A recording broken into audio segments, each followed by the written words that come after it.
Hey guys, today we're talking restaurants 101. I've got all my greatest tips coming right up. So, restaurants.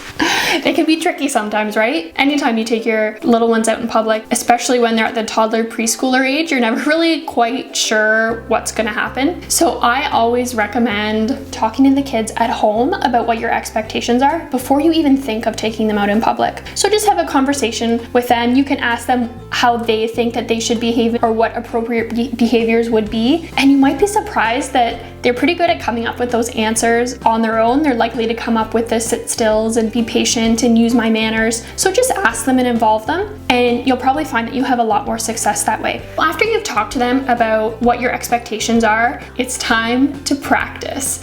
And I know I probably sound like a broken record because I'm always practice is everything, but it's so important, especially if you're ready to celebrate someone's important birthday or if you're going on a vacation and you know you're going to be eating out a lot. You don't want to wait until game time, so to speak. When you're ready to start practicing, I always pick somewhere child friendly. Like, forget about the Ritz. Don't take them to the fanciest place and pick somewhere where you know there's going to be something on the menu that they will like to eat. So for us, breakfast places. Breakfast places are the best because they're very child friendly and our kids love breakfast food. So it's a total win-win. And the other thing when you're ready to practice, throw your expectations out the window. The goal here is not to have this wonderful brunch and enjoy your eggs Benedict and your cappuccino. Like, forget it. The only goal here is teaching. Anything else is secondary. You get to finish your coffee and have your hot meal, total bonus. That's what you're working up to. But in the beginning, keep your expectations low because chances are you're gonna have to leave the restaurant.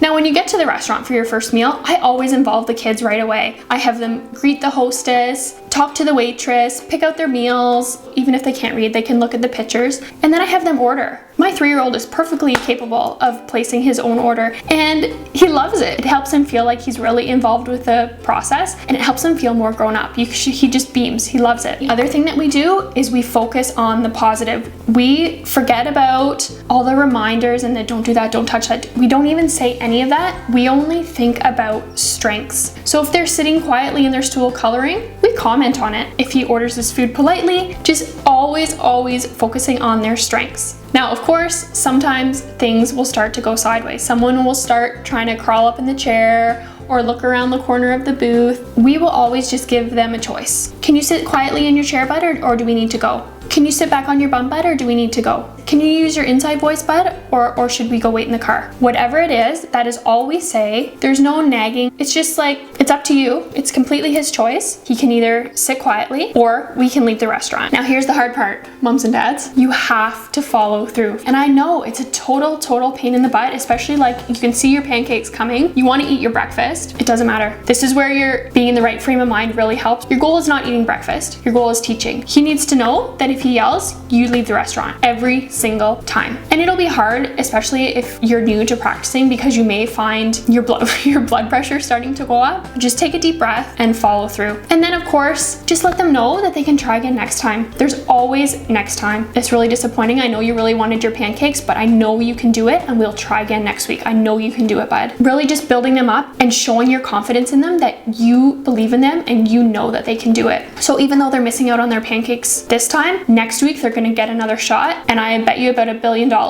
they will sit and get those pancakes. It might take them 1 or 2 more times, but they'll get it. And just hold your reminders, hold your nagging. I know, especially in those situations, you're disappointed, right? Because you're missing out on your breakfast. But if you start into them with like, oh, you ruined breakfast, we were supposed to have a nice morning, they're just gonna get mad at you. They're gonna forget about how it was their own fault that they had to leave the restaurant, and they're gonna focus their negative energy on you. I know it's hard, but if you can just shelve that, just take a deep breath and just focusing on staying positive, following through, and then trying again next time, you'll master it. You'll be able to do it. Restaurants will be no big deal. I hope those tips have helped, guys. If you have any questions, you can contact me or leave a comment below. I would be so happy to hear from you. Happy eating, guys. Bon appetit. Until next time.